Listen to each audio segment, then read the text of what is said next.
Welcome to my class. नमस्ते student. बच्चों, हम कक्षा 7वीं की पूरक पाठ्य पुस्तक बाल महाभारत कथा का अध्ययन करने जा रहे हैं, जिसमें हम चैप्टर नंबर 15वां पढ़ेंगे, जिसका शीर्षक है चौसर का खेल और द्रौपदी की व्यथा। इस पाठ का यह सेशन नंबर पहला है। चौसर का खेल और द्रौपदी की व्यथा, यह पाठ पढ़ने से पहले हम थोड़ा रिकैप कर लेते हैं कि क्या हुआ था कि जब पांडवों को उत्तराधिकारी के रूप में जब 2 राज्य किए गए थे हस्तिनापुर के, तो खंडर जमीन देकर पांडवों ने क्या किया था, उसको एक सुंदर नगरी में परिवर्तित कर दिया था, जिसका नाम रखा था इंद्रप्रस्थ। और इंद्रप्रस्थ की विशेषता यह थी कि वह सारा जो महल था वह कांच का बना हुआ था और उसकी प्रख्याति सुनकर सारे राजा महाराजा उसको देखने के लिए आ रहे थे। तथा फिर बाद में राजसूय यज्ञ करने का निश्चित हुआ और उस समय दुर्योधन, दुशासन और शकुनी मामा यह भी उनकी प्रशंसा, पांडवों की प्रशंसा, उनके राजमहल की प्रशंसा सुनकर बहुत उत्सुक हो जाते हैं उस राजमहल को देखने के लिए। और जब वह वहां पर आते हैं, इंद्रप्रस्थ नगरी में राजभवन देखने के लिए आते हैं, तब वो बहुत आश्चर्य हो जाते हैं। उनकी जो राजमहल की जो रचना थी वह सारे शीशों से बने हुए थे, जैसे कि कांच के परिवर्तित होते हैं ना, परिवर्तनशील जो होते हैं कि ट्रांसपेरेंट हम कहते हैं, तो उसमें भास आभास प्रतीत होता रहता था। अगर कोई दीवार दूर दिखाई देती है लेकिन वह नजदीक रहती थी, अगर कोई दीवार नजदीक दिखाई देती है तो वह दूर रहती। तो इस प्रकार वह सारे आश्चर्यचकित हो जा रहे थे। और दुर्योधन जो था वह उस कलाकृति से बहुत खुश हुआ था और आश्चर्य भी हुआ था। लेकिन बीच बीच में वह क्या हो रहा था, हड़बड़ा जा रहा था कि कभी कभी उसको नीचे कांच दिखाई देता और कांच में से पानी बहता हुआ दिखाई देता था। और ऐसे ही समय जब वो एक जगह से जा रहा था तो उसे ऐसे लगता है कि वास्तव में वहां पर पानी है, लेकिन वहां पर पानी नहीं रहता है। और उसको भास होता है कि वहां पर पानी का जल है, पानी का जलाशय है। और वह अपनी धोती ऊपर करते हुए चलने की कोशिश करता है, लेकिन देखता तो क्या है, वहां पर पानी ही नहीं है। और फिर उसे लगता है, आगे चलता है तो उसे वहीं पर सच में पानी दिखाई देता है, लेकिन उसे क्या लगता है, वहां पर पानी नहीं है, कोई ऊपर से कांच रखी होगी। और जैसे ही वह वहां पर पांव रखता है, वास्तव में वहां पर पानी था और वह हड़बड़ा जाता है। उसकी क्या हो जाती है, धोती गीली हो जाती है उसके पैर और वह गिर जाता है। और उसका यह सारी जो क्रियाचार, दुर्योधन की यह सारी बातें कौन देख रहे थे, युधिष्ठिर, पांडव और द्रौपदी देख रहे थे। लेकिन उसमें से अर्जुन और भीम और द्रौपदी उसकी इन बातों से उस पर हंस पड़े। तो जब द्रौपदी उस पर हंसने लगी और वह कहती है कि अंधे का बेटा अंधा है, जब यह बात दुर्योधन सुनता है तो वह गुस्से से क्रोधित हो जाता है, लाल बगुला हो जाता है और सोचता है, वो उसे अपमानित महसूस करता है।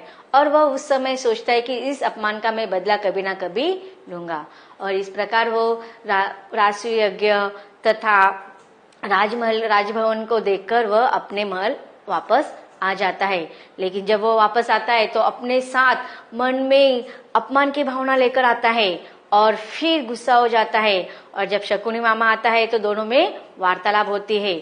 हमने पढ़ा था इसके पहले पार्ट में कि शकुनी मामा का फिर से आना, और जब वह इतना अपमानित महसूस करने लगता है कि जो राज्य उनसे हमने छीन लिया था, वो फिर उन्होंने एक अच्छा राज्य निर्माण कर दिया है और सारे लोग उनकी प्रशंसा करते हैं, बड़े बड़े राजा उसके मित्र बन चुके हैं। और द्रौपदी के द्वारा अपमानित होना, इन सारी चीजों से वह बहुत चिंतित हो गया था। और उस समय शकुनी मामा उसे कहता है कि हम क्या करेंगे, उसको ऐसे चाल में फंसाएंगे कि बिना युद्ध किए हम उसका सारा राज हासिल कर लेंगे। और इस प्रकार फिर शकुनी मामा और दुर्योधन धृतराष्ट्र को बनाते हैं कि हम चौसर का खेल खेलेंगे और उसके द्वारा चौसर के खेल में युधिष्ठिर को पांडवों को आमंत्रित करेंगे। अब दुर्योधन को पता है कि मामा शकुनी चौसर के खेल में बहुत पारंगत है और युधिष्ठिर का उनके सामने टिकाव नहीं लग पाएगा, और इसीलिए वह आगे की षड्यंत्र रचते हैं। अब देखते हैं वो कौन से षड्यंत्र के द्वारा किसकी विजय होती है, यह पाठ के द्वारा पढ़ते हैं। धृतराष्ट्र की बात मानकर विदुर पांडवों के पास आए। उनको देखकर महाराज युधिष्ठिर उठे और उनका यथोचित स्वागत सत्कार किया।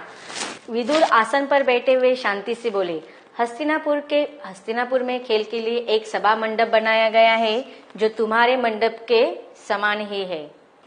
अब पढ़ते हैं पाठ को।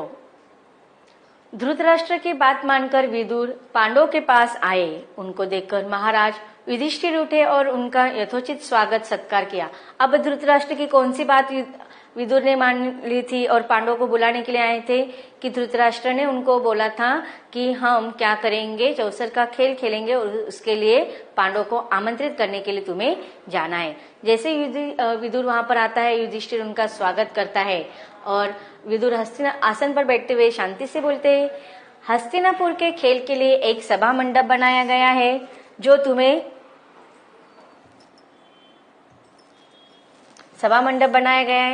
तुम्हारे मंडप के समान ही सुंदर है। राजा धृतराष्ट्र की ओर से उसे देखने चलने के लिए मैं तुम लोगों को न्योता देने आया हूँ। न्योता देना, आमंत्रित करना। धृतराष्ट्र की इच्छा है कि तुम भाइयों सहित वहां आओ, उस मंडप को देखो और 2 हाथ चौसर भी खेल जाओ। अब देखो राजा धृतराष्ट्र की क्या इच्छा थी कि उस सभा मंडप में आकर 5 भाई पांडव आकर चौसर का खेल खेले। युधिष्ठिर ने कहा, चाचा जी, चौसर का खेल अच्छा नहीं है, उससे आपस में झगड़े पैदा होते हैं। समझदार लोग उसे पसंद नहीं करते, लेकिन इस मामले में हम तो आप ही के आदेशानुसार चलने वाले हैं। आपकी सलाह क्या है? देखो युधिष्ठिर को भी वह खेल अच्छा नहीं लगता है, लेकिन फिर भी धृतराष्ट्र के द्वारा जो न्योता दिया है उसका वो उल्लंघन नहीं कर सकते थे, इसलिए वो चौसर का खेल खेलने के लिए जब आमंत्रित दिया जाता है तो वहां पर वह चले जाते हैं। विदुर बोले, यह तो किसी से छिपा नहीं है कि चौसर का खेल सारे अनर्थ की जड़ होता है। अब देखो सबको पता है चौसर का खेल खेलना अच्छी बात नहीं थी, सबको इसका परिणाम भी पता था। न केवल युधिष्ठिर विदुर बल्कि धृतराष्ट्र को भी पता था इससे क्या होने वाला है, कुल का नाश होने वाला है। फिर भी अपने बेटे के संतान के मोह में आकर वह इस खेल के लिए तैयार हो जाते हैं। मैंने तो भरसक कोशिश की थी कि इसे न दो। अब देखो विदुर जी कह रहे कि मेरी भी यह इच्छा नहीं है, लेकिन राजा ने जो आज्ञा दी है तो मुझे वह पूरी करनी ही पड़ेगी। तुम्हें खेल के लिए न्योता दे आना ही पड़ेगा, इसलिए मुझे तुम्हारे पास आना पड़ा। राजवंशों की रीति के अनुसार किसी को भी खेल के लिए बुलावा मिल जाने पर उसे अस्वीकार नहीं किया जा सकता था। अब देखो राजवंशों की उस समय रीति था, अगर किसी खेल के लिए सामने से आमंत्रित किया जाता है तो उसे मना कर नहीं सकते थे, और इसीलिए युधिष्ठिर भी उनको मना नहीं कर पाए।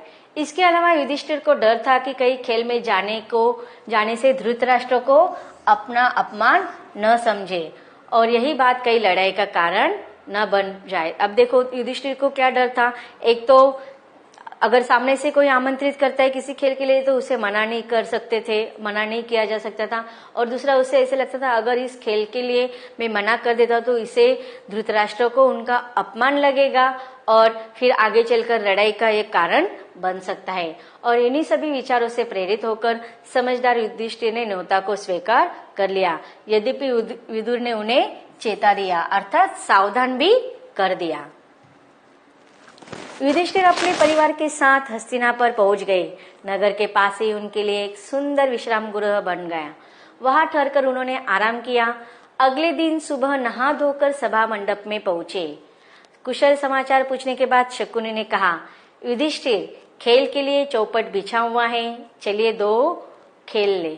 तो देखो अब जैसे ही सभा मंडप में वह आते हैं तो शकुनी मामा युधिष्ठिर को चौसर खेलने के लिए आमंत्रित करते हैं।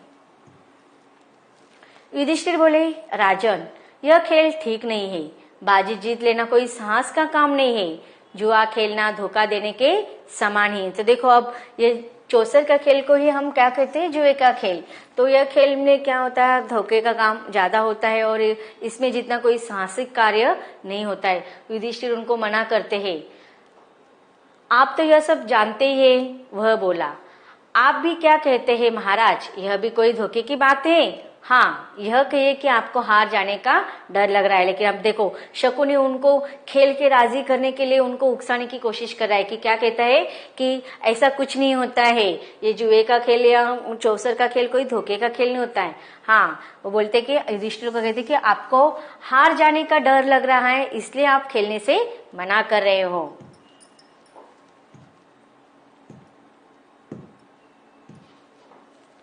युधिष्ठिर कुछ गर्म होकर बोले, राजन ऐसी बात नहीं है, अगर मुझे खेलने को कहा गया तो मैं ना नहीं करूंगा।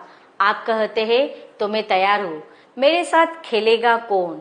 दुर्योधन तुरंत बोल उठा। अब देखो जो दुर्योधन कब युधिष्ठिर खेलने के लिए तैयार होता जाता है इसके इंतजार में ही था। तो जैसे युधिष्ठिर बोला कि मैं खेलने के लिए तैयार हूँ तो मेरे साथ कौन खेलेगा, तो इतने में दुर्योधन जो पहले से तैयार था उस प्रतीक्षा ही कर रहा था, तो तुरंत कहता है मेरी जगह खेलेंगे तो मामा शकुनी, किंतु दाव लगाने के लिए जो धन रत्नादि चाहिए वह मैं दूंगा। तो अर्थात युधिष्ठिर के बोलने पर कहते हैं कि तुम्हारे विरुद्ध मैं ही खेलूंगा, लेकिन दाव कौन लगाएगा? मामा शकुनी। लेकिन उसके लिए जो धन दौलत जो भी संपत्ति लगानी है वह सब मैं लगाऊंगा। इस पर युधिष्ठिर बोले, मेरी राय है कि किसी एक की जगह दूसरे को नहीं खेलना चाहिए, यह खेल के साधारण नियमों के विरुद्ध है। अब देखो हर खेल खेलने का कोई ना कोई नियम होते हैं, तो उसके अनुसार साधारण नियमों के अनुसार जो उसको खेलना है वह खुद खेलना चाहिए। लेकिन यहाँ पर दुर्योधन ने क्या किया, उसकी जगह मामा शकुनी को खेलने के लिए कह दिया। अब उसके पीछे भी कारण है। कहा जाता है कि चौसर का जो खेल था ना, उसमें जो पासे के जो अंक पड़ते थे वह शकुनी मामा के इच्छा के अनुसार ही पढ़ते थे। उनको वरदान मिला था कि जो वह अंक चाहेंगे वह पासे के अंक मिल जाएंगे। ऐसा कहा जाता है कि शकुनी के पिताजी के हड्डियों से ये पासा बना हुआ था, इसलिए शकुनी मामा जो अंक मन में चाहते थे वह अंक पासे के द्वारा पड़ जाते थे, ऐसी बात कही जाती है। तो इसीलिए और दुर्योधन को विश्वास था कि मामा के सामने युधिष्ठिर कभी भी जीत नहीं पाएगा, इसलिए वह अपने बजाय मामा को खेलने के लिए कहते हैं। अच्छा, तो अब दूसरा बहाना बना लिया, शकुनी ने हंसते हुए कहा। युधिष्ठिर ने कहा ठीक है, कोई बात नहीं, मैं खेलूंगा। और खेल शुरू हुआ। देखो तो इस प्रकार खेल शुरू होने लगा। अब सारा मंडप दर्शकों से खचाखच भरा हुआ था। द्रोण, भीष्म, कृपाचार्य, विदुर, धृतराष्ट्र जैसे वयोवृद्ध भी उपस्थित थे। वे उसे रोक नहीं सके, उनके चेहरों पर उदासी छाई हुई थी। अन्य कौरव राजकुमार बड़े चाव से खेल को देख रहे थे। तो देखो सभा मंडप में एक तरफ एक पार्टी पांडवों की और दूसरा पक्ष है दुर्योधन का। और इस खेल को दुर्योधन को पता था इस खेल में जीत उसकी होने वाली थी, इसलिए उन्होंने सारे राजाओं को महाराजाओं को बुलाया था कि किस प्रकार पांडवों का अपमान होता है यह देखने के लिए उसने सभा मंडप में पहले से आयोजन कर दिया था। और जितने भी वयोवृद्ध थे उन्होंने इस खेल को रोकने के लिए मनाही नहीं की। तो बच्चों, अब तक हमने जो परिच्छेद पढ़े हैं उनमें आए हुए कुछ कठिन शब्दों का अर्थ देखते हैं। अनर्थ बुरा, भरसक पूरी तरह से, अस्वीकार इंकार, अपमान निराधार, चेता देना सावधान करना। तो अब तक हमने देखा कि किस प्रकार दुर्योधन ने और शकुनी मामा ने न्योता देकर युधिष्ठिर अर्थात पांडवों को आमंत्रित किया है और सभा मंडप में दोनों पक्ष आमने सामने बैठकर अब चौसर का खेल खेलने जा रहे हैं। आगे इस चौसर के खेल में किसकी जीत होती है, किसकी हार होती है, ये पढ़ेंगे लेकिन इसके अगले भाग में।